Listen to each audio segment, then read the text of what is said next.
Welcome back. Okay, Jeff, let's get into now. I know with Chris Partland, Chris is such a fabulous guy. And obviously, we all know that he's going through a tough time right now. But I want to talk about how Chris and Add-in Ronnie, how they are giving back to the community and to fellow musicians. Can you share how much Chris meant to you in your career?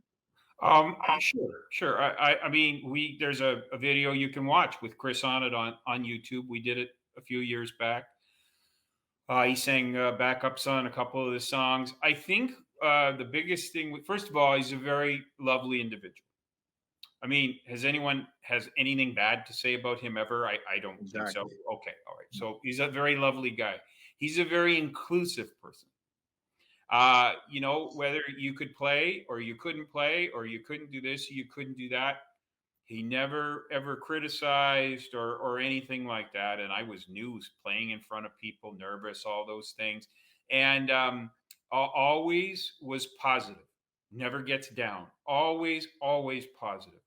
Um, and I think probably someone who made it, who was, one of the top adult contemporary acts there, along with Bon Jovi back in the Yeah. late '80s and whatnot, and writing songs, Soul City and One Chance and things like that. There's a little bit of musical genius when you listen to those songs. I mean, that he did it. He and his brothers, like, they did it. They started as normal people, and Yeah. they did it right. They toured with some big acts and played with Ronnie and all those things, that all his accolades. Okay, I think that really hadn't changed him at all. He has time for anybody, but I think Yes. when you have that type of a person with that caliber who's done it, who can sing Bob Dylan songs, off the top of his head and sound beautiful. Yeah. And Bob's one of his favorite artists, I know. So that's why I mention it. When you have that kind of person as a mentor for a while, it gives you a certain amount of confidence, that you're not out of your mind, and that you got to keep trying and you got to keep developing this craft, because you're certainly not there. But I think that's one of the amazing things with Chris is he's helped a lot of people, and he really did it himself. It's kind of like I was almost there. It's like no, dude. He was He there. had He he had was some, there. yeah. He was there. You're bona fide. Okay, Yeah. there you go. Yeah. Thanks for sharing that, Jeff. So why don't we turn it back to you, and why don't you? I think what we're going to do, if I can get my producer, because I like you to play a little bit of music for us. So Sure. maybe if I can just get my producer to give Jeff the screen solo, take me off for a couple minutes, and then we'll get back on. So why don't you take me off if we're possible, and Jeff's going to have the screen to himself and just pick a little bit of the song, and we'll just listen for a few minutes. Sure. Is that That's great. okay? Yeah. Okay. So you start the process, and Chris, if you can just take me off the screen if that's possible. I'm not even sure if that is, but maybe it's not. Maybe it's not. Maybe I got to stay on. That's okay. I can stay on. I'll just be quiet. Oh, he's trying to do it now.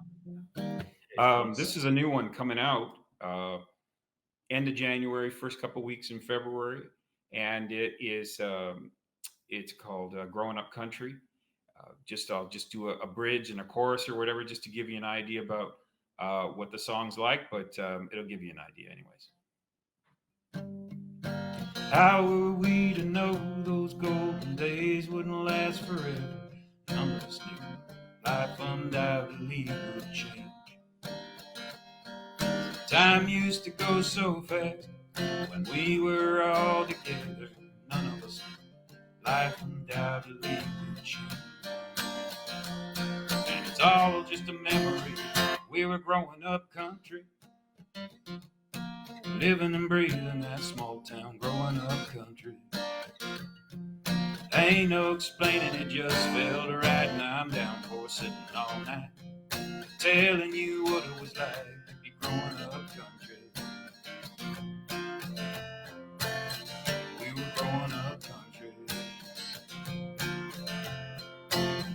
We were growing up country. We were growing up country.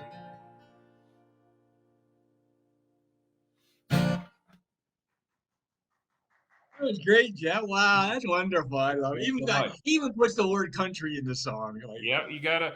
You know what? Most of them are kind of autobiographical. I grew up out in the country. Um, I think the closest bus station was 2 miles away. There was no mall, so at the time, it was pretty rural living. So if you didn't entertain yourself, you were pretty bored. you have a great voice, by the way. Well, You thanks know, so much.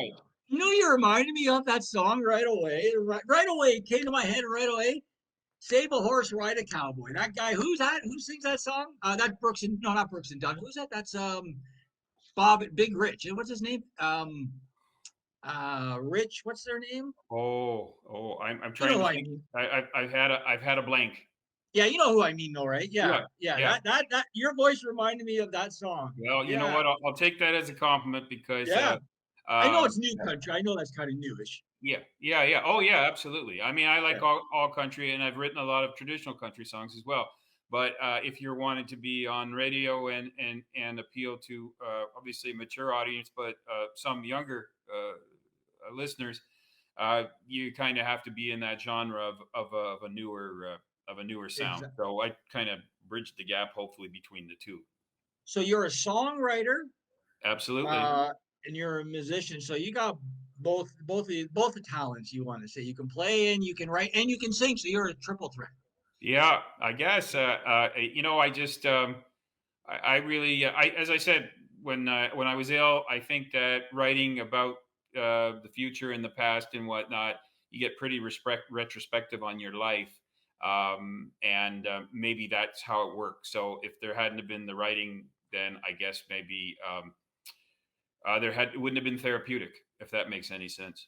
Is there one of the three you like the best? So do you like singing, writing, or performing? Like I guess they're all tied together. I enjoy all different aspects. I like meeting people, so I like the performing part. And you go out to a festival. I remember the first festival I ever played. Um, there was people sitting in the front audience in the front seats, and I didn't know these people. I really didn't know them, and they seemed like they knew the lyrics to the songs. And so I couldn't believe this. And I thought, I think I'm imagining this. So after the set, I went down and obviously worked every seat and every person after the show. And they said, "Oh no, we're from Barrie. We're from here. We heard you on YouTube. We heard you. We love your stuff, and we know all your songs." And I'm like, "Oh wow, that was a moment. Like that was pretty incredible, right?" To have someone else. So that performance part and the feedback from the audience is pretty good. I think maybe the writing part is. It's a little bit more solitude and a little bit more thinking involved, and they're kind of like word puzzles because some songs come very quickly, and other songs take some time.